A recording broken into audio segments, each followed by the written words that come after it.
Good morning and welcome to Community Focus. I'm Faith Daniels, and we have back one of probably the most amazing guests that I have had in a long time. This young man has just been absolutely incredible. When I say incredible, he's been the best. And when I say the best, I don't know one that's better than him. He has the most amazing skill at money management. Welcome, Mr. Al. Thank you so much. Thank you for allowing me to be here once again, Faith. I appreciate Oh, it. it's my pleasure. You have got to tell us the names of your books and where people can find them, and then we'll jump right in. Okay, my first book that I wrote is titled The Uncommon Millionaire. Financial Success Begins with Behavior. You can find that on Amazon as well as Barnes and Noble and many other um, outlets so far as electronic books and paperback books. I wrote a workbook for teenagers, which is titled Money Smart Teens 48 Interactive Lessons for Understanding, Making, Saving, and Spending Money. And last but not least, about a month ago, I recently released a workbook for adults. The title for that is The Uncommon Millionaire's Guide to Financial Fitness 14 Money Lessons Everyone Should Know, which is also available on Amazon as well. And for all of those books, you could easily just visit my website, which is gametimebudgeting.com. Well, tell me about it. You've been in this business for quite a while now. Yes, I have. Actually, I just had my 10-year anniversary, Faith. Can you believe that? Yes, I can. Yes, I and, can. and I have to tell you something that I just calculated last night. So, I believe in tracking everything that you do related to numbers. So, That's over right. this decade time span, my business has helped people eliminate over $844,000 in debt and increase savings by over $1.6 million. That's a big number. That's a Yeah. really big number. And you know That's what, a Faith? huge number. I'm pretty confident that number is even larger, but because a lot of the coaching that we do takes place over a 90-day time span, and that's Sure. all that I track just to help people, get started on the right path. I'm 99.9% sure the numbers are even higher, but that's all that I can actually prove so far as data is concerned. Well, and we really can't even count or track the fact of how many people that you help that you really can't track because they've used this show to get details that they've then applied to their natural lives as well as their financial lives in an opportunity to save more, spend less, and be on the track to being an uncommon millionaire. And we can't even track those numbers. That is correct. And Well, I'm let's hoping, talk about it. yes, Now, yes, today, ma'am. I want to talk to you about something very difficult, and it's the pandemic. COVID pandemic. We've seen people on the verge of financial ruin based on what has happened in our nation. And financially, people were getting a lot of unemployment checks. Some Mhm. people were out of work with no money, unemployment denied. And they were looking for creative ways to literally keep their head above the water. And we talked about some of those ways. But one of the things that we didn't talk about is a cycle that we've seen people get into, just thinking, okay, the check will come next week. The check will come in 2 weeks. The check will come in 3 weeks. And that's the payday loan cycle that people are going to find it very hard to get out of if those checks don't come, another stimulus check doesn't come, or unemployment is cut. What are they going to do? Yeah, one of the things that I'm hoping people would realize as it relates to payday loans, first of all, we have to talk about how the payday lending institution makes money. Okay. So let's just say, as an example, you want to borrow $100, and usually there is a 14-day repayment plan for that $100 that you borrow. And let's just assume for conversation that the finance charge is $15 over that next 2 week period. So if you were to calculate the annual percentage rate, you would just multiply 15 by 300, multiply 15 by 26, because there are 26 2 week periods in a year. So your annual percentage rate would be in the couple, probably around 390%, just That's crazy. $100. So we first of all have to think about the contract that we are engaging in when we utilize services such as that. Also, I totally understand how devastating the COVID-19 situation has been to individuals' finances. I don't know anybody personally who has become immune to that. Probably some people in the Senate, so to speak, who just have Right. oodles of money. The But one percenters. exactly. But one thing that we have to think about is, with this next round of stimulus payments, for example, what can we be doing to improve our liquidity?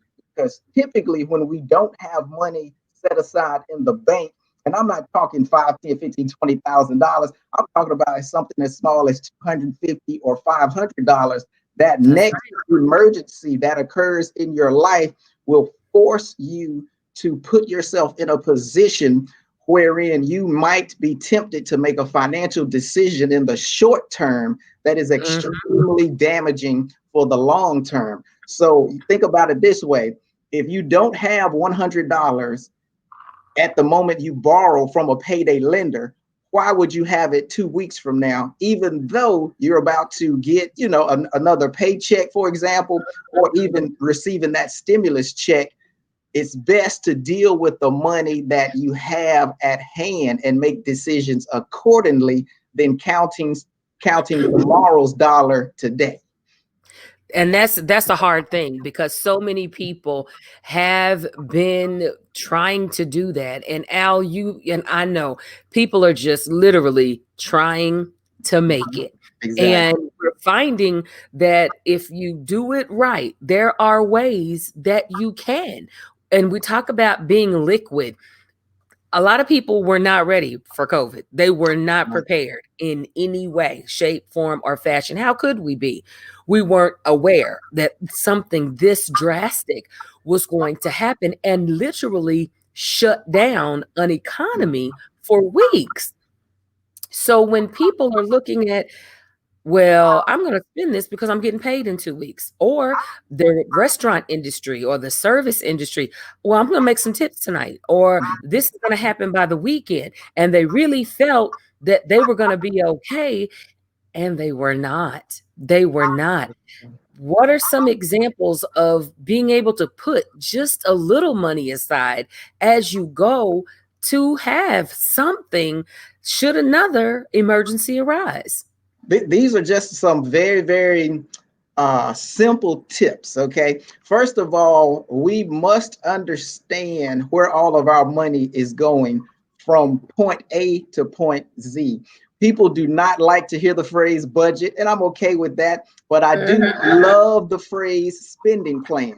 So, because we are actually recording this on the 28th of July, there is an entire month of August that is filled with opportunity to give your money purpose and direction so it will behave. Okay. So, how many times in your life have you actually sat down to write out where all of your money is going? You're spending X amount for housing, you're spending X amount for food, you're probably spending another X amount for insurance and things of that nature. Why not take a second and write everything down, or put it into an Excel spreadsheet? Whatever makes you feel warm and fuzzy on the inside, do that there. Just because, I might like to use fancy apps and things of that nature. If that doesn't get you excited, don't do it. Do what works for you. But And it doesn't have to be hard. It does not have to be hard. You can take a poster board, make a list of all of your bills on the left-hand side, take a ruler, make a line, and by each month, how much is being paid for each one of these bills. So at a glance, I mean, that's pretty simple to be able to do. And I like that because the family can get involved. The kids can write the numbers. The kids can understand that's how much you pay for that. So they have an idea before they ask for anything else. You see what's been budgeted. You see how much my paycheck is. You see where all the money goes. Where my, because when we say I don't have it, the first thing they want to say is, yes, you do. I see that money in your wallet. That money has purpose.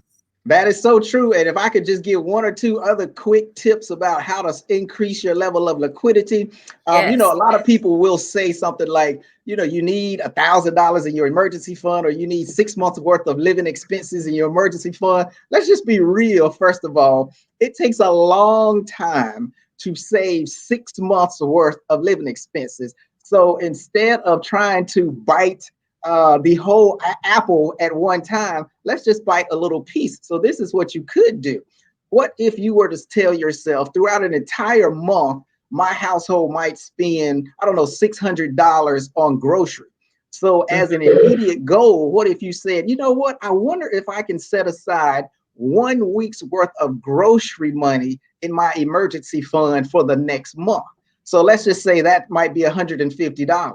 Now, if you do that several times in a month, guess what you've done? You have now saved an entire month's worth of grocery in your emergency fund. So I like then it. your next goal, you might say, well, you know what?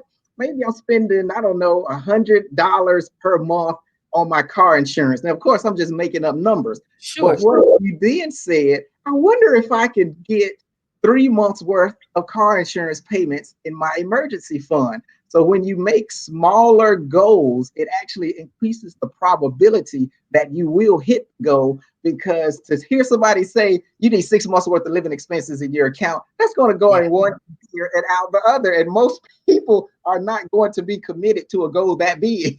Yeah. Well, and they look at the goal and it seems so outrageous. It seems so unattainable. And I'll be honest with you, if people have not been working for the last 3 months, if they Mhm. haven't been working for the last 4 months, what we're talking to them about now is a goal going forward. Exactly. This is some information that they can use, because once you do get back to work, once your money starts to get right again, let's not ever find yourself in this position again.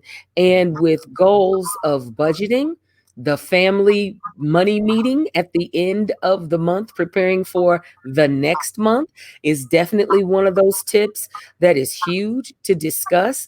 This is how much money is coming into the Mhm. household, and this is where it goes, and this is the purpose that we're giving each one of these dollars. And then this is how much we have in our liquid fund. That is not, you get a notion and you go rob the liquid fund because all of a sudden y'all just want to take a trip to Gatlinburg. That's not what that's for. That's not Exactly. And if I could expound upon that, Faith, one of the things we have to do as a nation is determine what is a need and what is a want. So let yeah, me give you my definition. A need is something that I must have in order to sustain my life. So that's clothing to keep me warm, that's food in my stomach, and a shelter over my head. Everything else, pretty much, Faith, it is a necessity. But if people want to be very particular about it, of course, I would throw in insurance and things of that nature as well. sure. But like you said, Faith, taking a trip. I just saw the news early today. Croatia is one of the countries that are welcoming American citizens right now, right? I'm not That's going great. to Croatia right now. No. My Just because you trip might can doesn't mean you should. exactly. My trip might just be a ride down to the Ohio River just to see the boat and then come back home.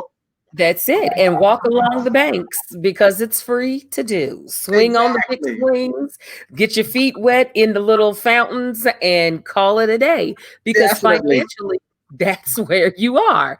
And Exactly. everybody wants to make people believe that they are somewhere else financially.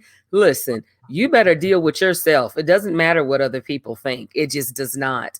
Now, we have a couple more things I wanted us to hit on before we go Mhm. today. One of the things that we talked about was finding streams of income and how to be able to pull those things from the things that you already do. You made a great point the last time you were on when you said, I teach, but that teaching can become a workbook. The workbook can then be sold on Amazon or on my website. These are things that there are some people that I've seen really take a step in that direction. I've seen a lot of people start using their culinary skills. These are people who had gone to school, gone to culinary school. Well, a lot of the restaurants were shut down for so long, they were not cooking. They weren't working or they had been laid off. Well, they took it to the house, literally, and began to make pies and cakes and all the things that people really wanted. And they have now developed literally licenses with the state and are able to sustain themselves. What other couple ways do you think people can really look at what you already do, what you already have, and be able to create something that will I think create another stream of income? a question that we all need to ask ourselves at some point throughout our lives is this: what have people always complimented me on, and what is it that people have always told me I do extremely well? Because Uh-huh. those things typically will guide you toward where you may be able to earn some additional income. Let me give you a quick example. My sister has homeschooled my nephews like forever. Okay. So when the COVID situation happened, obviously a lot of parents were now homeschool teachers. And a lot of Right. stress is involved in that. So I told my sister one day, I said, I think you might be sitting on a gold mine. Everything that a lot of stay-at-home parents who are homeschooling their children now are going through, you've already been through it. So you could actually create a plan so far as helping people deal with the stressors Yeah. of now being a homeschool parent. You know what I mean? That's Things, hot. as you said Yeah. earlier, if people are good at baking cakes, I'm. This is not me, but some people out there are very good with their hands and building things and Hmm. just making repairs. You might be a handyman or a handy woman. There's nothing wrong with, heck, even walking around in your neighborhood. If you see some things that need to be fixed, why not knock on somebody's door and take your 6 feet back so you can socially distance and just ask, what is your plan to get this prepared? This is a skill set that I have. Is there a negotiated rate that we could agree to so that your home looks better and I get Hmm. compensated for the skill that I'm bringing to this project? You just have to Yeah. expand your mind and the way that you think, because I believe everybody is good at least one thing. Okay. Yeah. so Yeah. so I why mean, and not that's try and turn that into money? you can turn that into money. And then the other thing that I wanted us to touch on is budgeting, or the lack thereof, is a family project. That Everybody in the family needs to get involved. that it is. And I think one area that we don't take advantage of enough, um, parents sitting down with their children and explaining where money comes from and how much money it takes to run a household for a month. Most teens and even children have no idea what homeowners insurance does. That's They right. don't really understand automobile insurance. Most people don't understand life insurance. Well, not most people, a lot of teens, that is. And then not even to get into a conversation about what is the purpose of an umbrella policy, things of that nature. Those are the terms that we need to start educating youth on at a very early age, because once you graduate from high school, go to college, living inside that bubble, and then you get smacked in the face with real life, you're almost already behind the 8 ball and playing catch up in this thing we call That's right. financial literacy or financial wellness. But the earlier you can learn these skills, to me, personal finance is the most important yet least learned adulting skill That's in right. this country right now. Well, in the African American community specifically, how many parents have gone with their children to open a checking account or a savings account taught them to keep a ledger. And so they have a running understanding of how much money they have in the bank before they step up somewhere swiping and get embarrassed and then have to ask somebody for cash app or, something to bail them out, instantly. But the Exactly. thing that we need to also talk about is when you get into a situation where you have a checking account. Let's Mhm. talk about the overdraft situation, because there are a lot of kids that swiping will get you. You get to swiping. And if you don't have overdraft protection set up, some bank accounts will let you swipe up to a certain amount of an overdraft. You get your paycheck and $150, $200 of that paycheck is gone because you've overdrafted yourself. And the bank will send you a letter, but trust, they don't call you. That's Not at not their all. business. Their business is to let you overdraft so that those fees keep their lights on and keep their doors open. Let's talk about that.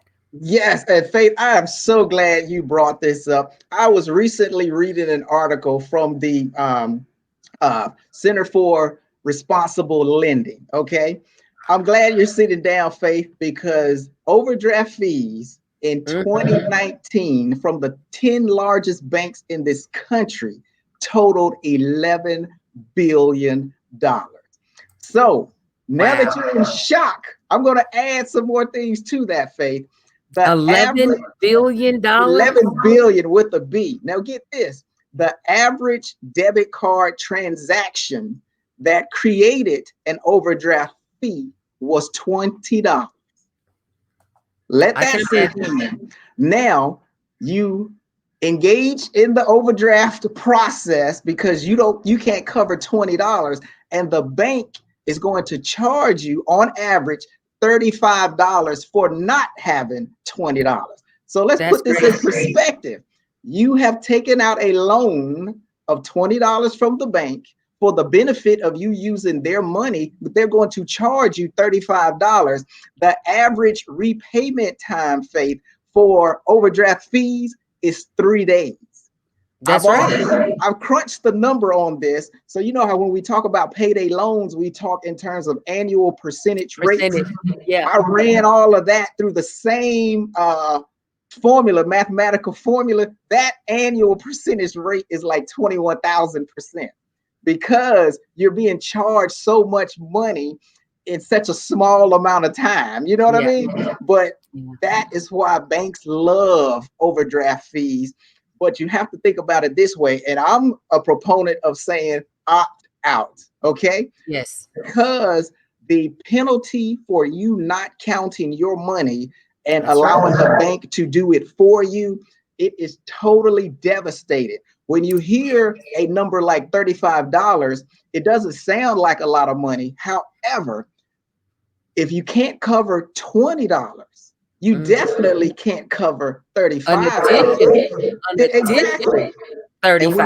And when 35. you think about how to manage money in general, you need to manage that money like you will not have another check coming in for the rest of your life. Now I know that sounds a little bit extreme, but COVID got a every lot of people thinking that way. definitely every dollar that's flowing through your household, you have to give it instruction so it will behave, because money in and of itself, it has an IQ of zero.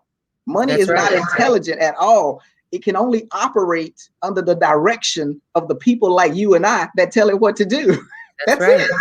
And if you want your money to produce positive results, you have to give it the right inputs. You have to give it the right commands, and you have to track the progress of your money. That's right. Al, this has been so informative. And you can see on the screen that we have his website, but give the people that are listening your website in order for them to reach out and get some more information or be able to get the books. Because one of the things that you are going to find, we can tell you this every single Sunday.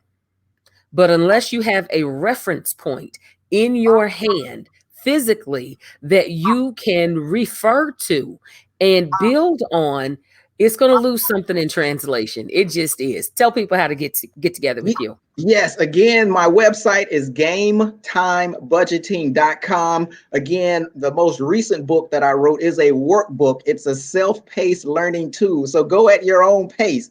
That title is The Uncommon Millionaire's Guide to Financial Fitness, 14 money lessons everyone should know. If you would like to educate your teens about money, another workbook that I wrote is titled Money Smart Teens, 48 interactive lessons for understanding, making, saving, and spending money. And last but not least, I also wrote another book titled The Uncommon Millionaire, Financial Success Begins with Behavior. That book catalogs in black and white my journey from financial ignorance to debt-free living by the age of 33. Well, I tell you, that is a lesson in and of itself, because you and your wife, Lisa, when they say uncommon millionaires, you guys are the most humble, amazing spirited people, just people of faith that have exhibited why God blesses you the way he does, is because when we talked about this, you were so anxious to help other people. And it's all about giving back some of what's been given to you. And I'm telling you, you'll get it back, pressed down, shaken together, and running over That's true. every single time. And you have always exhibited the fact that, in my books, I wrote it because it worked for me. And if you apply these principles, it will work for you. Just that simple. And I want my listeners to be very clear. This is not a get rich quick. This Mhm. is not, these are principles someone should have taught you years Mhm. ago. They didn't.